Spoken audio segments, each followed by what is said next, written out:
Iran युद्ध में फंसे ट्रंप, पैट्रियट मिसाइल खत्म।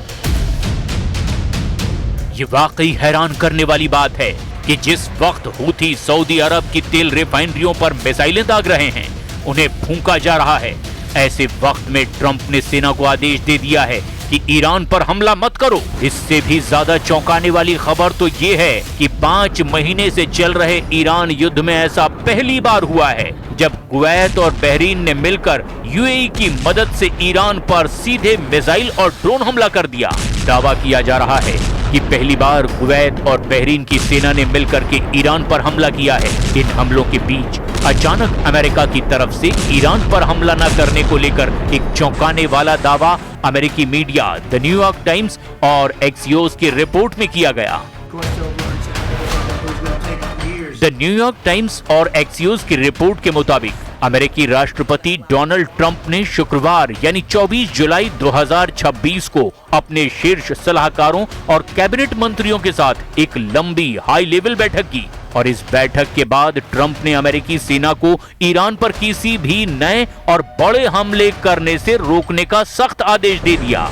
रिपोर्ट के मुताबिक अमेरिका के ज्वाइंट चीफ ऑफ स्टाफ के chairman general Dan Caine, pentagon के अधिकारियों ने ट्रंप प्रशासन को चेतावनी दी कि पिछले कई हफ्तों से लगातार जारी तूफानी हमलों की वजह से अमेरिकी सेना के पास पैट्रियट इंटरसेप्टर मिसाइलों और दूसरे एयर डिफेंस हथियारों का भंडार अब खतरनाक रूप से कम हो चुका है।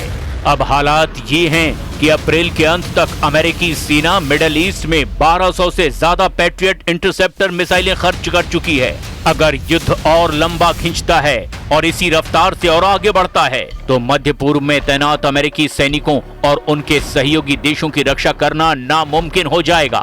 हालांकि अमेरिकी अधिकारियों का ये भी कहना है कि ये रोक अस्थायी हो सकती है और जरूरत पड़ने पर सेना फिर से एक्शन मोड में आ सकती है, लेकिन फिलहाल हथियारों की कमी ने अमेरिका की सांसें अटका दी है। अमेरिकी अधिकारियों के मुताबिक व्हाइट हाउस में हाल ही में बातचीत अमेरिकी इंटरसेप्टर मिसाइलों के खत्म होने के मुद्दे पर केंद्रित रही, खास करके तब से जब जॉर्डन में एक ईरानी मिसाइल अमेरिकी एयर डिफेंस को भेदकर 3 अमेरिकी सैनिकों की मौत की वजह बन गया।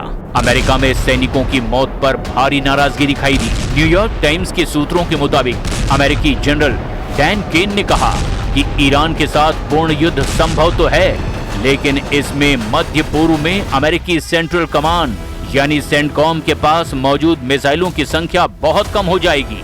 वहीं दूसरी तरफ ईरानी सेना के पास मिसाइलों का बड़ा भंडार होने की संभावना है। ऐसे हालात में ट्रंप ने रूस और चीन को भी इस जंग से दूर रहने की सख्त चेतावनी दी है। ट्रंप का दावा है कि चीनी राष्ट्रपति शी जिनपिंग और रूस के राष्ट्रपति व्लादिमीर पुतिन ने उन्हें भरोसा दिया है कि वे तेहरान को हथियार सप्लाई नहीं करेंगे। ट्रंप ने साफ कह दिया कि अगर चीन या रूस ने इस नियम को तोड़ा तो उन्हें इसके बहुत गंभीर परिणाम भुगतने होंगे। So we've hit Iran very hard. Their Navy is gone. Their Air Force is gone. 250 jets no longer. 159 boats. Good boats. In fact, I said, why the hell didn't we keep them? We could have used them. But 159, but all at the bottom of the sea. They have no radar. They have very few drones left, despite what you see. And every once in a while, they're going to set some things up, but they don't have much left. And by the way, they are talking to us right now. They'd love to make a deal. I don't think they're ready to. I don't think it's time yet, but I'm willing to listen. But they cannot have a nuclear weapon. Iran में भारी तबाही, Bahrain Kuwait ने पहली बार किया हमला। जब ये जंग शुरू हुई थी तभी वॉर एक्सपर्ट्स ने आशंका जाहिर की थी कि ये मिडिल ईस्ट की सीमाओं को लांघकर पूरी दुनिया को अपनी चपेट में ले लेगी। ये डर अब सच साबित होता दिखाई दे रहा है। वॉल स्ट्रीट जर्नल की एक बेहद सनसनीखेज रिपोर्ट सामने आई है, जिसके मुताबिक कुवैत और बहरीन ने ईरान के अंदर घुसकर हमले शुरू कर दिए हैं। हालांकि दोनों देशों ने आधिकारिक तौर पर इस बात की पुष्टि नहीं की है, लेकिन ये इस बात का स्पष्ट संकेत है कि अरब देश अब एक लंबी और खूनी जंग में बुरी तरह फंसते जा रहे हैं। ईरानी मीडिया और सैन्य सूत्रों के मुताबिक ईरान ने जॉर्डन, कुवैत और बहरीन में मौजूद अमेरिकी सैन्य ठिकानों को अपनी जवाबी हमलों का निशाना बनाया। बहरीन में अमेरिका की 5th फ्लीट के नौसैनिक ठिकानों पर ड्रोन और मिसाइलों से जोरदार हमले किए गए, जिसके बाद वहां कई बड़े विस्फोटों की आवाजें सुनाई दी है। सऊदी अरब पर हूथी का हमला, फूंक डाली तेल रिफाइनरी। मिडिल ईस्ट के एनर्जी हब पर मंडराता खतरा अब और गहरा गया है। यमन के हूथी विद्रोहियों ने सऊदी अरब पर एक बार फिर बड़ा हमला बोल दिया है। हूथी विद्रोहियों ने दावा किया कि उन्होंने 25 जुलाई को सऊदी अरब के जजान में स्थित सऊदी आरामको रिफाइनरी को 3 बैलिस्टिक मिसाइलों से निशाना बनाया।